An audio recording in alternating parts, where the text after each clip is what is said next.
Pois bem, irmãos, é um prazer estar aqui com os irmãos aqui em Moçambique pela primeira vez.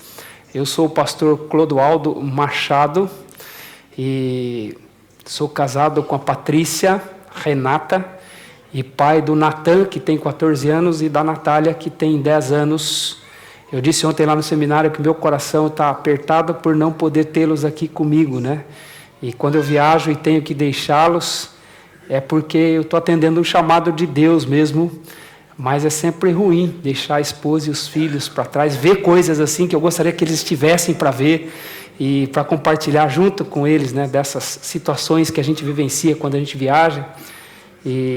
Mas dessa vez não é possível que eu os tenha aqui comigo, né?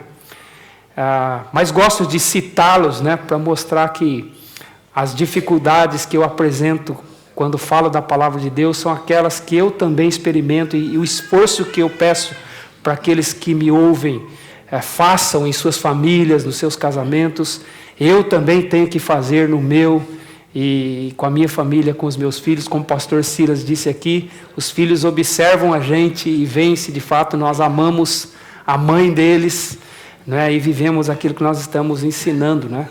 Então eu sou alguém comprometido com a família, sou comprometido com a minha esposa, os meus filhos, e é meu desejo que eles cresçam espiritualmente para a glória de Deus. E é sobre esse assunto que eu vou falar com os irmãos aqui, sobre o casamento baseado na criação.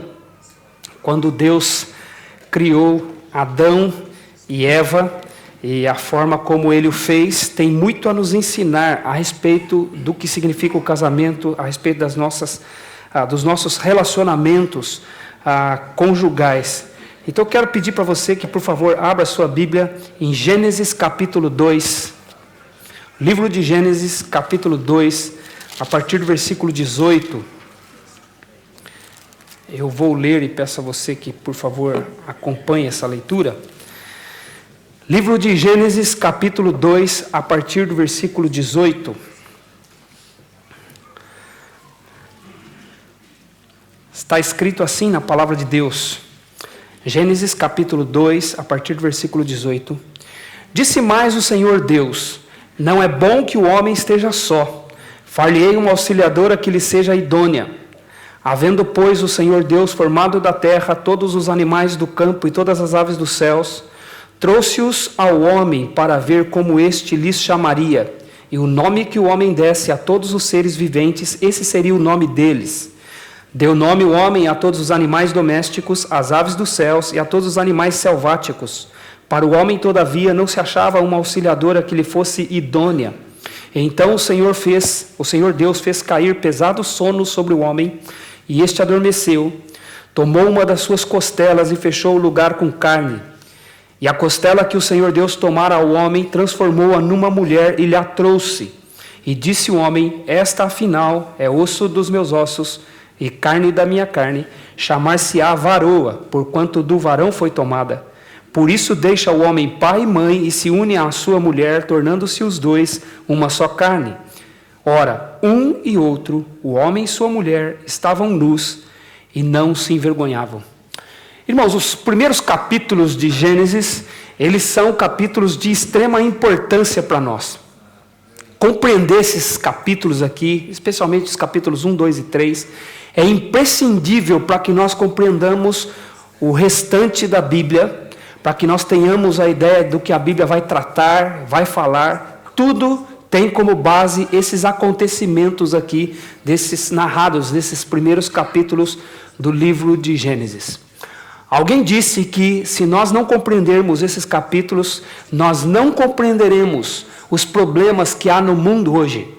Todos esses problemas que nós vivenciamos ao nosso redor, a causa deles está naquilo que acontece aqui nos 3 primeiros capítulos de Gênesis. Coisas excelentes, e no capítulo 3 especificamente, a coisa triste, que é a entrada do pecado e passa a fazer parte então da nossa história, a história da humanidade. Então, nesses 3 capítulos aqui, Deus não somente diz que Ele criou todas as coisas, os 2 capítulos, né, melhor dizendo, depois no 3 a entrada do pecado, Mas nesses capítulos aqui, Deus não somente diz que Ele criou todas as coisas, mas também aqui Ele ensina sobre o casamento e a família como uma base para viver bem, inclusive em sociedade. Nesse relato da criação aqui, Deus mostra como a família foi estabelecida e como Ele mesmo resolve os problemas que encontramos no âmbito familiar.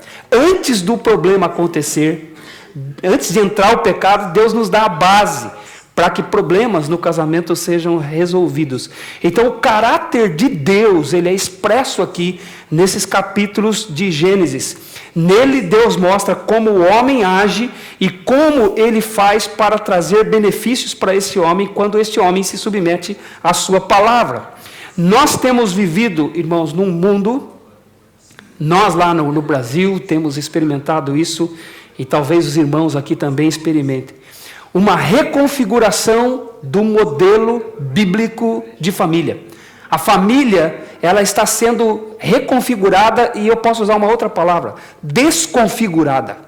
Ela está sendo confundida por ideias, preceitos que têm surgido no mundo da nossa época e que traz um padrão familiar diferente deste que nós vemos nas Escrituras, que são o único que pode suportar a sociedade, que pode suportar a vida em sociedade. Então, o novo modelo tem sido apresentado e esse modelo tem pressionado a igreja para que a igreja baixe o padrão, aceite estes outros modelos como se fosse bem adequado para a nova ordem que se estabeleceu na nossa época, essa nova ordem mundial, podemos assim dizer.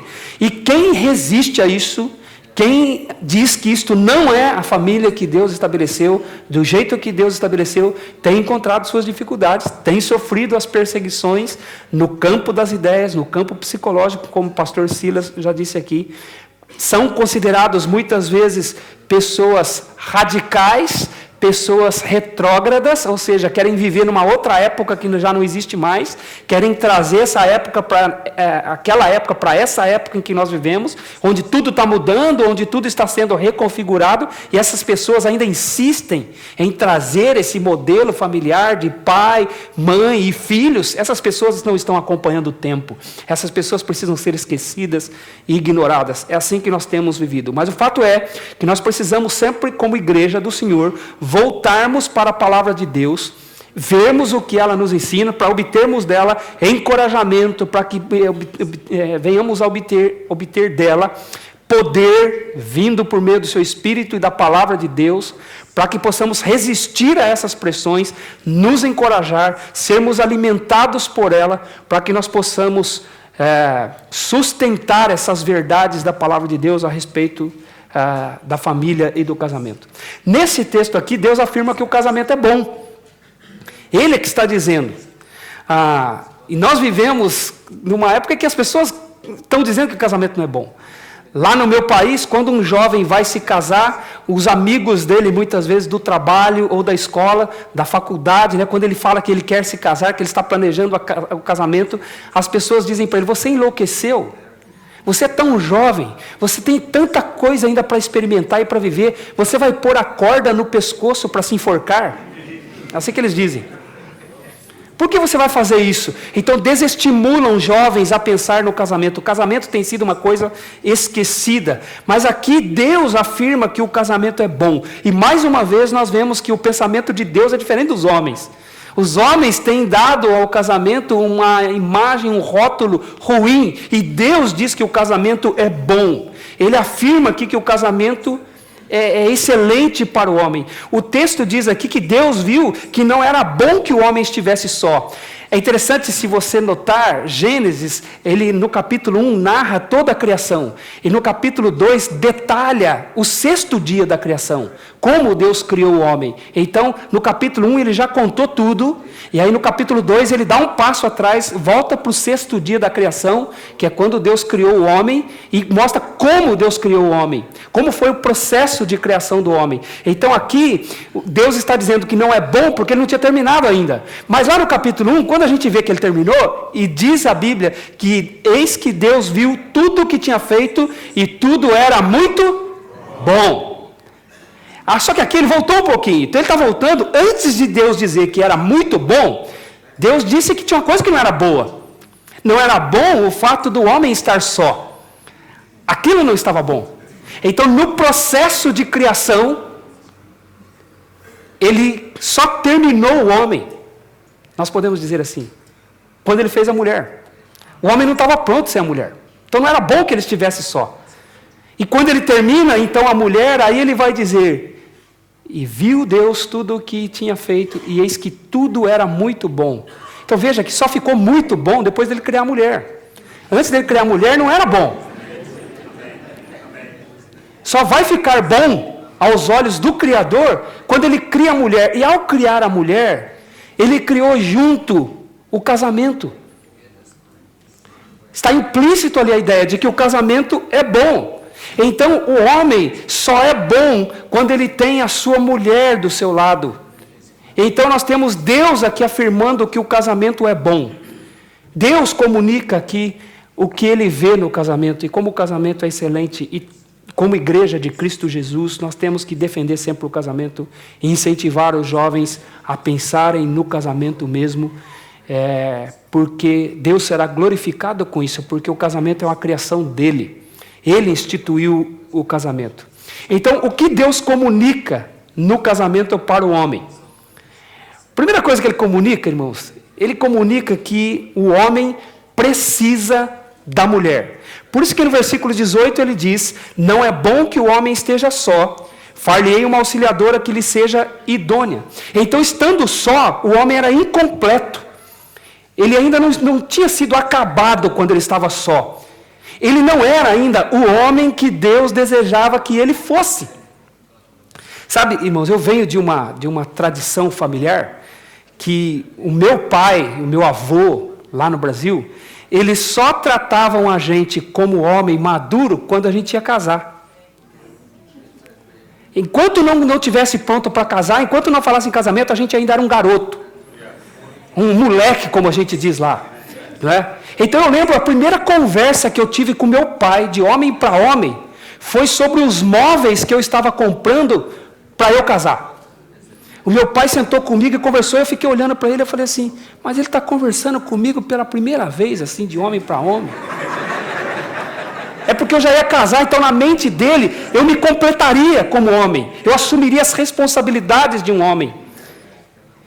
De uma certa forma, é isso que Deus diz aqui: não é bom que o homem esteja só, far-lhe-ei uma auxiliadora que lhe seja idônea. Então Deus, ele deseja isso. Percebam, meus irmãos, que o problema aqui não é sexual. Não era bom que o homem estivesse só por causa da sexualidade dele. Não era bom que ele estivesse só porque faltava-lhe companhia. O problema que Deus está resolvendo aqui não é sexual, é de companhia. É companhia que ele precisava. Obviamente isso ia incluir a intimidade do casal. Mas o problema de Deus aqui é que o homem não podia ficar só. Ele tinha que ter uma companhia, uma auxiliadora que lhe fosse idônea. Porque isso tem a ver com o caráter de Deus. Deus não é 3 pessoas em uma só. Ele não é a perfeita trindade, o Pai, o Filho e o Espírito Santo. Ele não disse no plural ali, quando ele estava criando: façamos, pois, o homem à nossa imagem e à nossa semelhança. Então ele, por si mesmo, é relacionamento. A essência de Deus é relacionamento. Então não era bom que o homem estivesse só, porque ele precisava ter relacionamento, ele precisava ter companhia. E então Deus faz a mulher para trazer essa companhia para ele, para que ele pudesse se relacionar com ela, e depois dela, com os filhos que viessem a ter, e com isso eles estariam expressando o verdadeiro caráter de Deus, que é relacionamento. Ter relacionamento uns com os outros. Deus não deseja o isolamento. Deus não deseja que as pessoas deixem de ter relacionamento. Ele sempre vai trabalhar para que nós tenhamos relacionamento. A própria palavra igreja significa relacionamento. Não existe igreja de uma pessoa só. A palavra igreja significa essencialmente pessoas que se juntam num lugar para formar relacionamento. Tudo com Deus tem a ver com relacionamento. Então, quando o homem está sozinho, é um problema.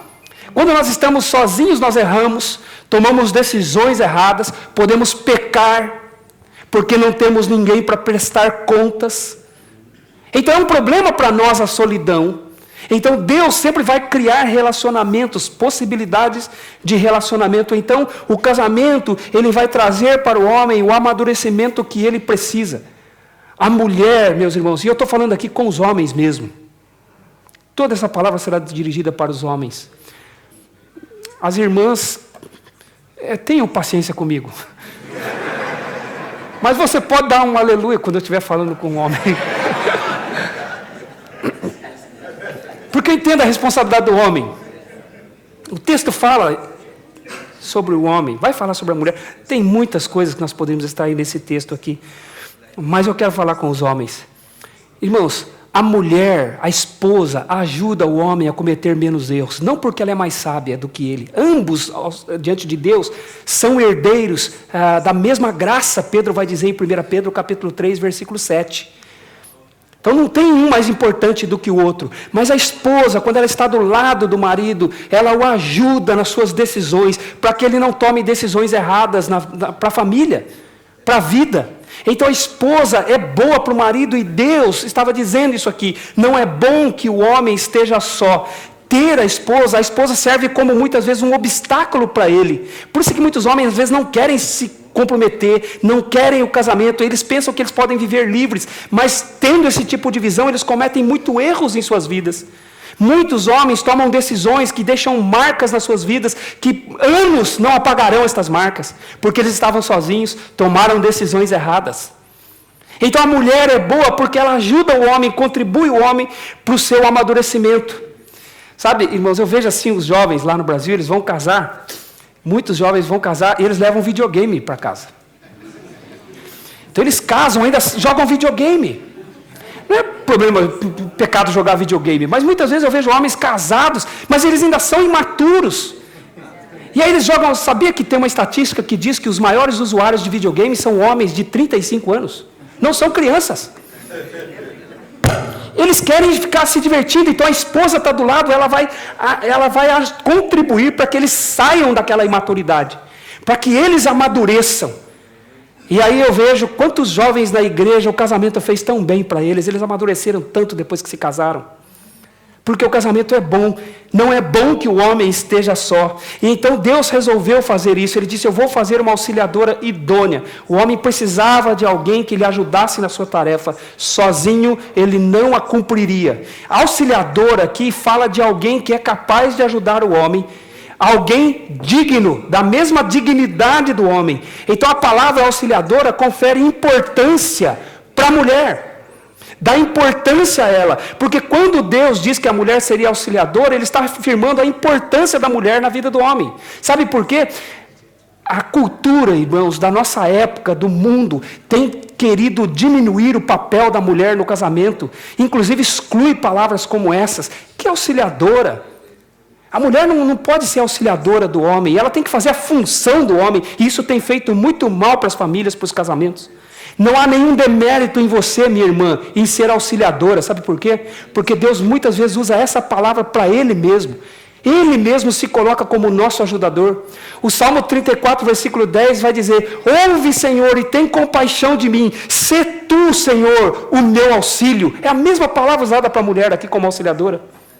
Deus mesmo vai dizer para o seu povo Israel em Isaías capítulo 41, versículos 13 e 14, porque eu, Senhor, teu Deus, te tomo pela tua mão e te digo, não temas, porque eu te ajudo. Veja, Deus ele diz que Ele é o nosso ajudador. Por que eu pensar que a mulher ser ajudadora diminui? Se Deus mesmo usou esse termo para Ele mesmo.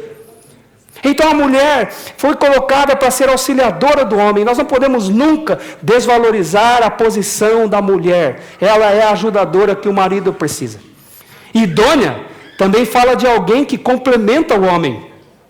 A palavra aqui hebraica traz a ideia de alguém que está diante do homem. É como se fosse a sua outra metade, a parte que estava faltando para o homem ser o homem. Então é como se fosse a extensão do próprio homem. Então a mulher vai ser a sua auxiliadora idônea, aquela que vai complementar o homem. E é isso que Deus está fazendo aqui, né? Aquilo que o homem fizer, será a mulher que estará fazendo. Aquilo que a mulher fizer, será o homem que estará fazendo. Porque um complementa o outro. Isso é a unidade no casamento que Deus deseja. Tudo que eu faço, irmãos, é a minha esposa que estará fazendo. Veja como isso me ajuda. Isso faz com que eu pense no que eu vou fazer. Porque ela está ligada diretamente a isso. E tudo que ela faz, eu é que estarei fazendo.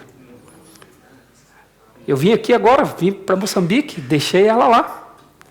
Talvez ela tenha que tomar decisões lá. As decisões que ela tomar lá, quando eu chegar lá, eu terei que olhar para aquelas decisões como se fosse eu que tivesse tomado. Eu não vou poder nunca dizer para ela, por que você fez assim? Eu é que estarei tomando.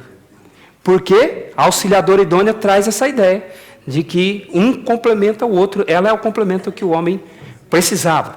Então, Deus, ele comunica ao homem que ele precisa da mulher. Segundo, Deus comunica no casamento que o homem precisa da visão de Deus. Irmãos, eu acho muito interessante a forma como Deus fez a mulher.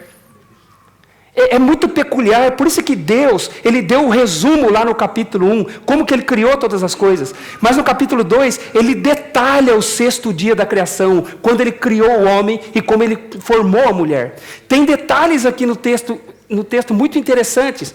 Veja o versículo 19. Havendo, pois, o Senhor Deus formado da terra todos os animais do campo, todas as aves dos céus, trouxe-os ao homem para ver como este lhes chamaria.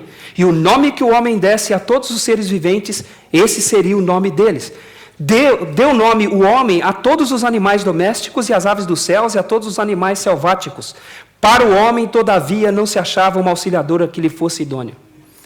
Irmãos, o que Deus tinha visto?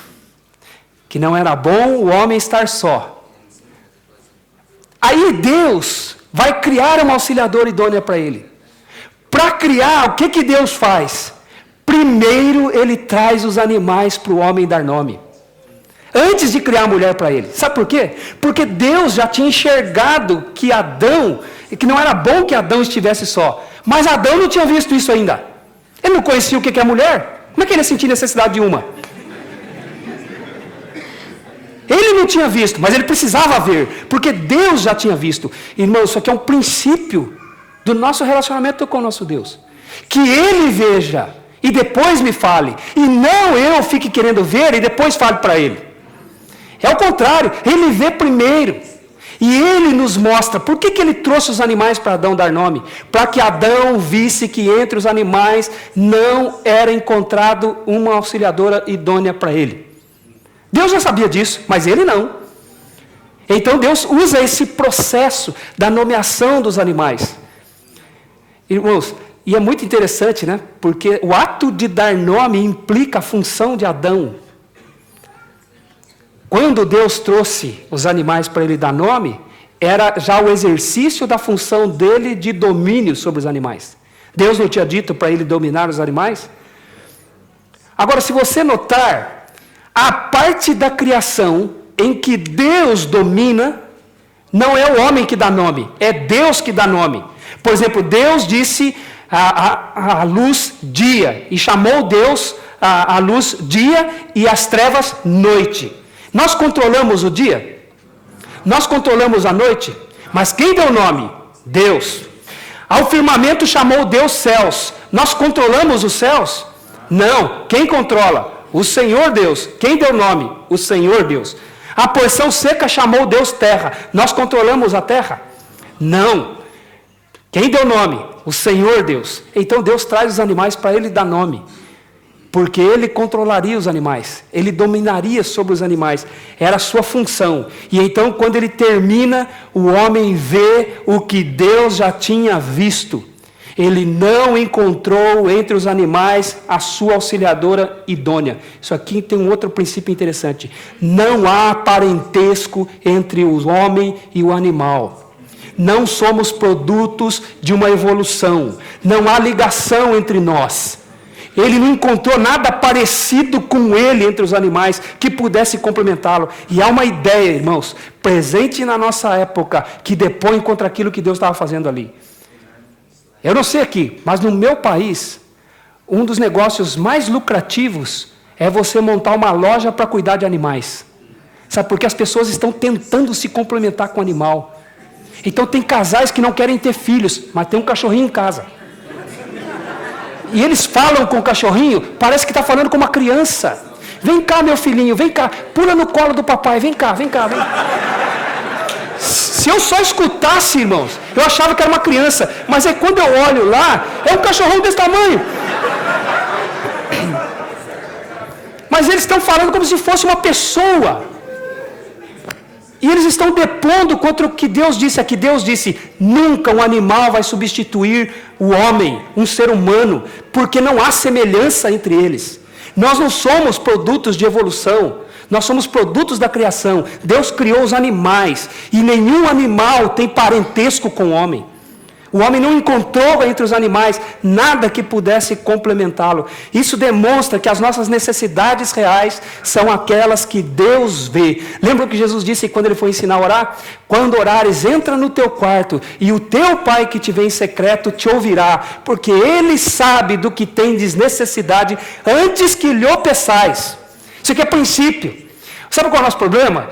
Nosso problema, irmãos, é que a gente faz uma lista das nossas necessidades e quer apresentar para Deus. Então, Senhor, eu preciso disso, eu preciso daquilo, eu preciso daquilo, eu preciso disso, e aí vou apresentar para Deus. Sabe o que Deus faz? Ele pega e rasga. Fala, eu não vi nenhuma dessas necessidades aí. Deixa eu decidir quais são as suas necessidades. Deixa eu determinar o que você precisa. Esse é o nosso Deus. E ele já mostrou isso para Adão, antes mesmo de Adão pecar. Ele tinha visto, e ele então demonstrou para Adão. Quando nós temos a visão de Deus, irmãos, nós vemos as nossas necessidades, aquelas que ele já viu, e Deus mostrou para Adão o que ele já tinha visto, e por isso é que ele trouxe os animais, para que Adão enxergasse que entre os animais não havia nenhuma auxiliadora que lhe fosse idônea. Ele precisava perceber a sua solidão, ele precisava ver que estava só. Nós precisamos ver o que Deus vê, e ele tem disposição de falar conosco, de comunicar a sua visão para nós.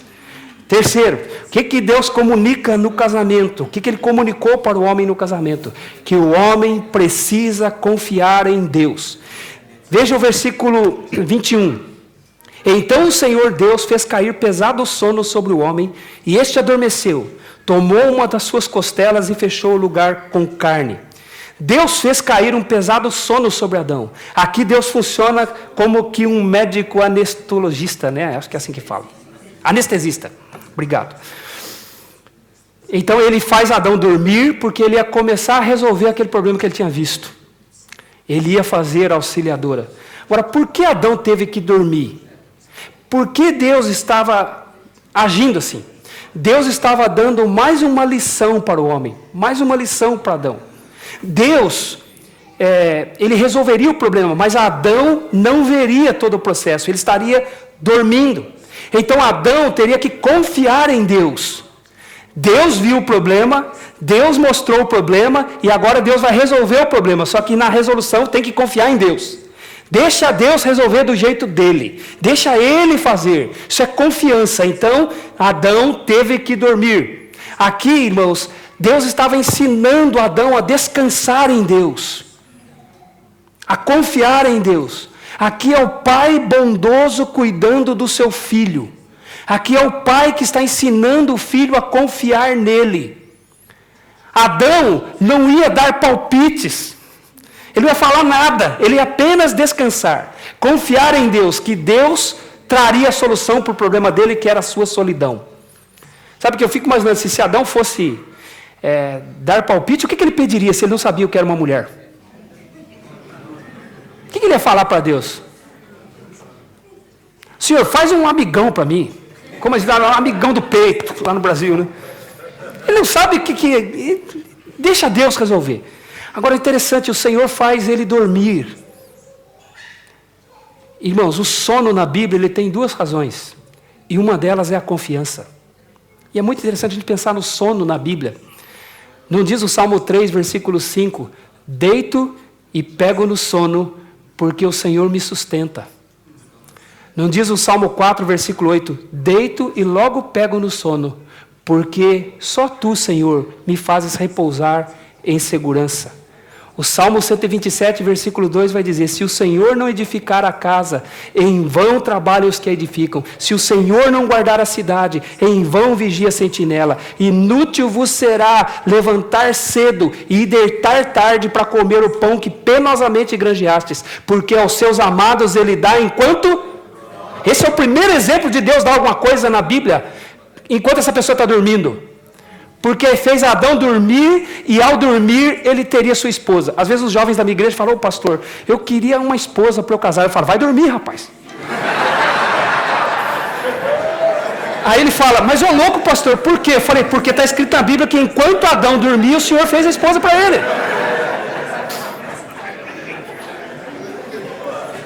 Confia em Deus, meu irmão. Adão teve que dormir. Ele não escolheria sua esposa. Deus faria isso enquanto ele estivesse dormindo, o sono da confiança. A casa e os bens vêm como herança dos pais, mas do Senhor vem a esposa prudente. Não é isso que diz Provérbios 19, versículo 14? Então Deus ensinou isso para Adão. Estava ensinando isso para Adão. Sabe que eu lembro de uma outra passagem? Lá em Marcos capítulo 4, a partir do versículo 35, o Senhor Jesus está com os discípulos, entra com os discípulos no barco e diz: passemos para outra margem. E eles vão para outra margem, e quando o barco está no meio do mar da Galileia, vêm os ventos e o barco começa a querer naufragar. E os discípulos, que eram homens experientes ali na sua maioria, conheciam aquele mar da Galileia como a palma de suas mãos, ficaram com medo do mar, porque o barco ia ser engolido pelo mar. E aí eles olham para Jesus, Jesus está deitado dormindo no barco. O que eles tinham que fazer, irmãos? Senhor Jesus, dá uma beirinha para nós, porque sai esse tempestade danada aqui. E o Senhor está aí dormindo, significa que o Senhor sabe o que está acontecendo, então nós vamos dormir também. Se é para descansar no Senhor, vamos descansar também. Mas é isso que eles fazem? O que eles fazem? Eles vão lá, acordam o Senhor Jesus e diz: mestre, não se te dá que pereçamos. E aí Jesus acorda do sono dele e disse: ó homens, por que sois assim tão covardes? Por que não crestes? Por que não tendes fé? E ele diz para o vento: cala-te, para as ondas, emudece-te. E aí tudo se faz bonança. O que ele estava ensinando para eles? Descansa no Senhor, o Senhor tem o controle da situação. Veja que Deus estava ensinando isso para Adão, antes de entrar o pecado. O sono, irmãos, é uma prova de confiança. Quem consegue se defender enquanto está dormindo? A Bíblia diz que uma mulher foi capaz de matar um general, porque o general estava dormindo. Jael matou o general Císera, porque ele estava dormindo, e ela cravou ele com uma lança, a lança atravessou ele e entrou na terra. Porque ele estava dormindo. Dormindo, um homem não se protege. Então Deus estava dando uma lição: olha, o casamento sólido, irmãos, é feito com confiança em Deus, descanso no Senhor. Então o homem precisa aprender a confiar em Deus. Agora tem uma outra lição linda aqui, irmãos. Uma outra lição. Ainda no versículo 21, Deus ensina uma outra coisa para o homem. É a quarta comunicação de Deus no casamento, né? Ele comunica que o homem precisa ser parte da solução dos seus problemas. Veja que o texto diz que Deus fez cair um pesado sono sobre Adão e este adormeceu. E tomou Deus uma das suas costelas, literalmente o seu lado. Não era costela só, viu, irmãos? Porque eu imagino que se fosse a costela para nós traz a ideia de osso, né? Se fosse só osso, acho que a mulher seria muito feinha. Então Deus pegou osso e carne também.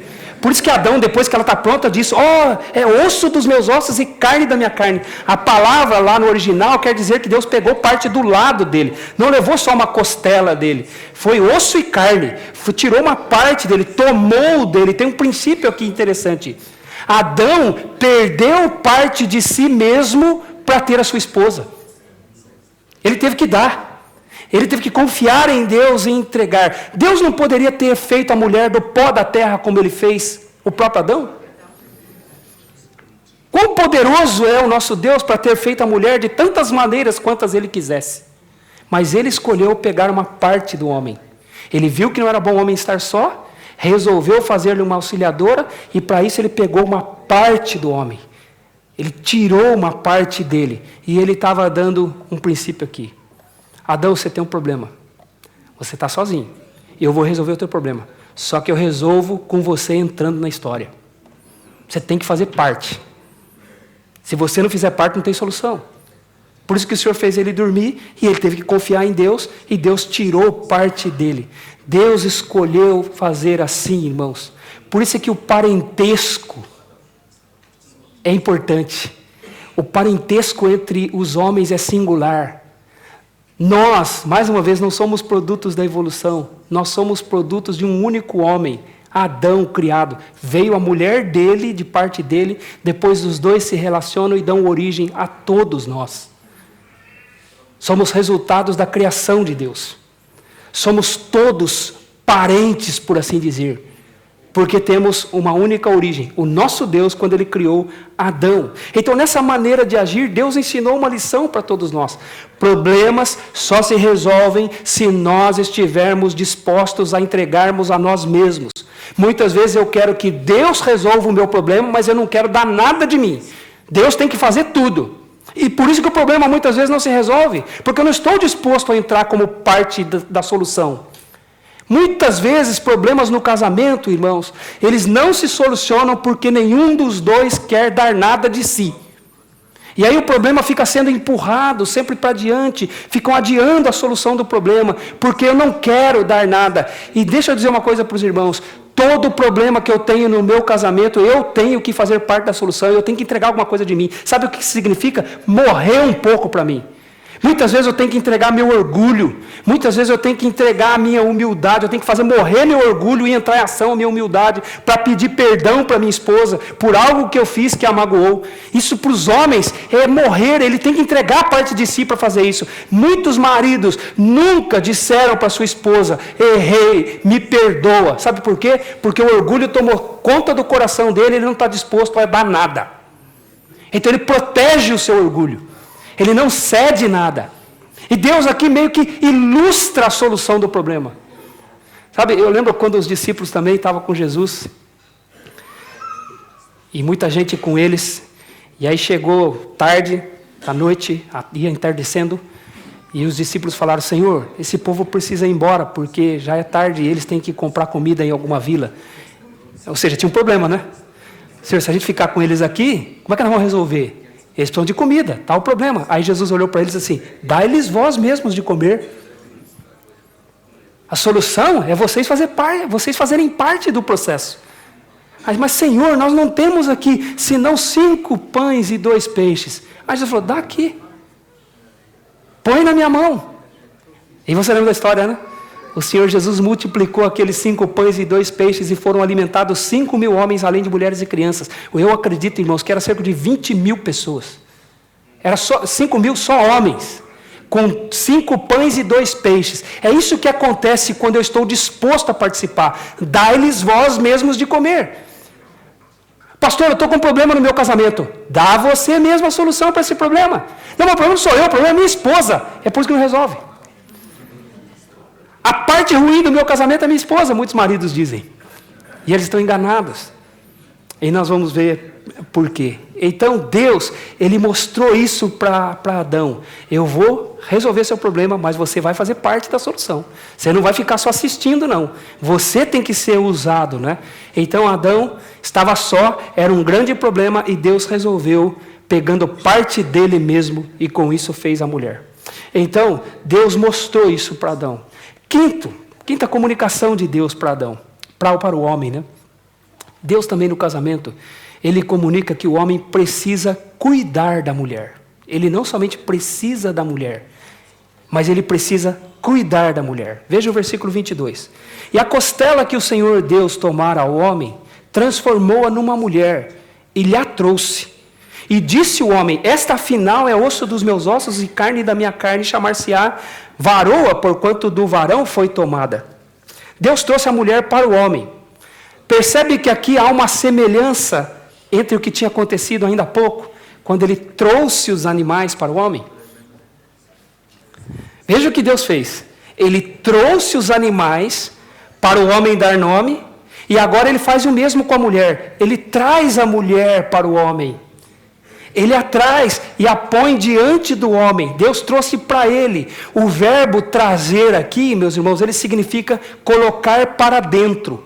Colocar dentro de onde o homem estava. O que Deus estava dizendo com isso? Assim como você tem a responsabilidade de cuidar daqueles animais, agora você tem a responsabilidade de cuidar da mulher. Porém, ele vai ver que a mulher é diferente dos animais.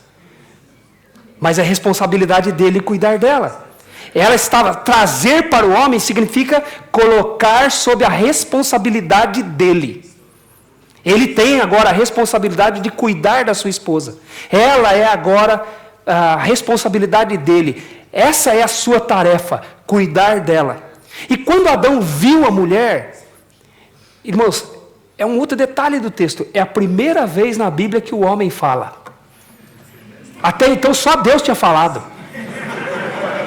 Agora ele vai falar. E quando ele vai falar, o que é que ele vai falar? Ele diz o que está escrito aí no versículo 23.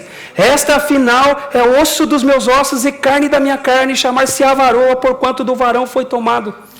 Irmãos, até então, só Deus falou, mas quando o homem foi falar, ele falou poesia. Você está rindo, mas isso aqui é uma poesia. É um elogio à mulher. Veja, ele está vendo assim, puxa, como valeu a pena eu ter dormido. Como valeu a pena eu ter dado parte de mim. Meu Deus, o que é isso que o Senhor colocou diante de mim? Essa, afinal, é osso dos meus ossos e carne da minha carne. Chamar-se-á varoa, porquanto do varão foi tomado. Sabe o que eu imagino, irmãos? Que nessa hora a Eva estava flutuando assim, ó, de alegria. Ele precisou pegar e puxar. Volta aqui. Isso aqui é um princípio. A primeira vez que o homem falou na Bíblia foi poesia, de elogio à mulher. E ele disse, essa eu tenho que cuidar, porque essa não é como os animais. Essa é osso dos meus ossos e carne da minha carne. Eu tenho que cuidar dela. Eu tenho uma responsabilidade. Sabe, eu falo para os jovens lá da minha igreja, eu falo, vocês querem casar com as moças, mas vocês não sabem dizer uma palavra agradável para elas. Às vezes eu passo perto de vocês, vocês estão fazendo piadinhas com elas, vocês estão rindo delas, vocês não percebem que são uma mulher? Você não sabe o que é uma mulher? Como é que se trata uma mulher? Aí você quer casar. Por isso que eu falo, vai dormir, rapaz. Porque Deus estava mostrando para Adão como é que se trata uma mulher. Ela é muito delicada. Sabe o que acontece, irmãos? Maridos casam e com o passar do tempo eles começam a tratar a esposa como se fosse homem. Muito brutalmente, pela palavra dele, pela forma como ele fala com ela. Parece que ele é apenas um amigo de trabalho dele, com os quais ele briga o dia inteiro, fala coisas desagradáveis o dia inteiro, chega em casa e fala da mesma forma com a esposa. Deus está ensinando um princípio aqui. Você entende o que é uma mulher pela forma como você demonstra o seu entendimento sobre o que é uma mulher, pela forma como você fala com a mulher. Adão, ele demonstrou isso quando ele elogiou a mulher. Ele fez o poema, o primeiro poeta da história da humanidade foi Adão. E um poema em homenagem à mulher. Como era bom aquele tempo que os homens escreviam poemas para suas mulheres. Escreviam palavras elogiosas para as suas mulheres.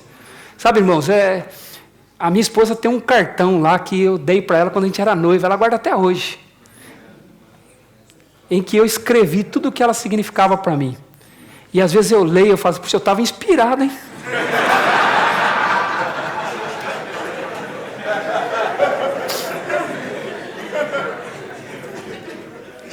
Irmãos, amanhã, quando nós falarmos do casamento baseado no relacionamento de Cristo e a igreja, nós vamos ver essa necessidade. A necessidade de saber falar com a esposa. Entender o que é uma esposa. E falar com ela do jeito que Deus estava ensinando Adão aqui, mostrando para nós que deveria ser. Falar palavras agradáveis para ela. Dizer para ela, eu te amo. Muitas vezes o marido fala assim, não, isso aí era coisa para aquele tempo, lá quando a gente ainda era novinho. Agora, nosso relacionamento é um relacionamento maduro. Fala, maduro que já caiu, né, irmãos? O fruto maduro cai, apodrece. E a gente acha que dizer eu te amo é coisa para imaturo. Não. Nós nutrimos o nosso relacionamento, fazendo dele um relacionamento saudável pela forma como falamos com as nossas esposas. Ele falou palavras agradáveis sobre ela. E quando ele mesmo dá o nome a ela, lembra da questão de dar nome? A parte que Deus cuida, que ele domina, ele que dá nome. A parte que o homem cuida, que o homem domina, é ele que dá nome. E ele dá nome à esposa. Ele domina sobre ela. Papel da mulher. Ela é submissa ao seu marido. Ela está sob a liderança do marido. Mas Adão está ensinando uma coisa aqui. Nenhuma mulher terá dificuldade de se submeter a um homem que sabe cuidar dela. Que sabe conduzi-la. Porque ao dar nome a ela, ele estava dizendo o que ela é para ele. Porque a gente lê aqui, né, irmãos? Chamou de varoa. O varão chamou a mulher de varoa. Mas é interessante isso aqui. No texto original, a palavra homem é ish. E a palavra mulher é ish. Tem uma pequena diferença. Então, varão, varoa, parece, né? Mas tem uma pequena diferença. No original também é assim. Só que a palavra que ele usou para mulher é uma palavra cuja raiz dela significa um ser macio e suave. Ela é semelhante a ele, mas enquanto ele é robusto, ela é macia e suave quando comparada a ele. Tem outro ensino aqui. Como é que você cuida de algo que é macio e suave? Não é com cuidado? Pedro vai dizer em 1 Pedro capítulo 3, versículo 7, vós maridos, vivei a vida comum do lar, tratando a sua esposa com dignidade e honra, como parte mais frágil, porque sois herdeiros da mesma graça de vida, para que não se interrompam as vossas orações. Pedro já está refletindo aquilo que Adão fez aqui. A mulher é a parte frágil. Quando é frágil, como é que você trata? E não há nenhum demérito aqui em dizer que a mulher é frágil. Sabe por quê? É algo frágil, mas extremamente valioso. Se você tem algo valioso que é frágil, você trata com todo cuidado. O que você faz se você tem um vaso frágil na sua casa? Você põe ele no cantinho da mesa, assim, para alguém esbarrar nele e ele cair? Onde você põe? Você põe num lugar seguro, porque você sabe a fragilidade daquele vaso. É uma pena ver maridos hoje que expõem as suas esposas a situações desconfortáveis, porque eles não veem nelas uma parte frágil. A mulher é diferente, irmãos. Ela se parece conosco, mas ela é diferente de nós. Às vezes você vê uma cena assim, você e a sua esposa veem a mesma cena, e você olha para a sua esposa assim, por exemplo, quando você vai ver um filme, por exemplo, aí no filme tem uma cena lá que toca a sua esposa muito, e ela começa a chorar no filme. E aí você olha para ela, ela está chorando, porque aquilo a emocionou. E aí ela fala para você, você não gostou do filme, meu bem? Aí você vai dizer assim, a pipoca estava uma delícia. Porque elas são diferentes. E é preciso compreender quem é a esposa. Por isso que Provérbios capítulo 18, versículo 22 vai dizer, o que acha uma esposa, acha o bem e alcançou a benevolência do Senhor. Veja, o que acha uma esposa, acha o bem. A palavra bem significa como se fosse um tesouro valioso. Deus está dizendo, quem tem uma esposa tem um tesouro precioso, e ele precisa cuidar desse tesouro precioso, como de fato é um tesouro precioso. Nós tratamos bem, irmãos, aquilo que para nós tem valor. E a sua esposa, se você é casado, é o seu bem mais precioso. Ela é a coisa mais importante que você tem depois da sua salvação em Cristo Jesus. Ela é a coisa mais importante que tem. E isso é saber, ser sensível à mulher. Ela não é homem. Agora, deixa eu dizer uma coisa para nós homens. Deus está muito interessado em saber como nós estamos tratando nossas esposas. Tem um mandamento na Bíblia, lá em Deuteronômio capítulo 24, versículo 5. Deus disse assim, o homem recém-casado não sairá à guerra, nem se lhe imporá nenhum trabalho, permanecerá em casa 1 ano e promoverá a felicidade à mulher que tomou. Que interessante, né? Irmãos, é 1 ano de lua de mel, é assim que vocês falam aqui quando casa, lua de mel, né? É 1 ano. Deus disse, ele não vai ter nada para fazer, a não ser ficar em casa, para promover a felicidade da esposa que tomou. Agora, sabe o que eu fico imaginando? O general do exército em Israel. E ele lendo esse mandamento, ele falou, mas senhor, eu não estou entendendo. Nós estamos precisando de gente aqui na guerra. E está aí um rapaz aí, forte desse jeito aí, só porque ele acabou de casar, vai ficar 1 ano em casa, por causa da esposa dele. Nós precisamos de gente no exército. Fico imaginando o general do exército, perguntando. Sabe o que Deus estava dizendo? Meu filho, um país forte, uma nação forte não se faz com um exército forte. Uma nação forte se faz com um casamento forte. Você quer ter uma nação melhor? Que tenhamos casamentos melhores, famílias melhores, a nação será forte. A lição que Deus estava dando para eles. Então Deus, Ele está interessado, irmãos, em como maridos tratam suas esposas. E após o comentário de Adão, o poema de Adão, a poesia de Adão, Deus fez o seu próprio comentário. Comentário que é repetido por Jesus em Mateus 19 e pelo apóstolo Paulo em Efésios capítulo 5.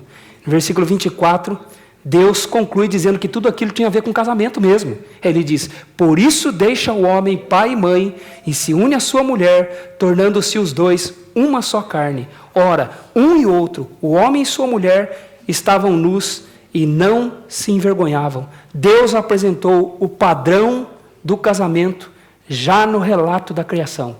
Como é um casamento? O que é um casamento? O homem deixa seu pai e sua mãe e se une à sua mulher. Então nós temos que aprender aqui o que é um casamento, o que é um homem, o que é uma mulher e como um homem deve tratar uma mulher. Amém? Amém. Que Deus nos abençoe a termos casamentos melhores. Amém?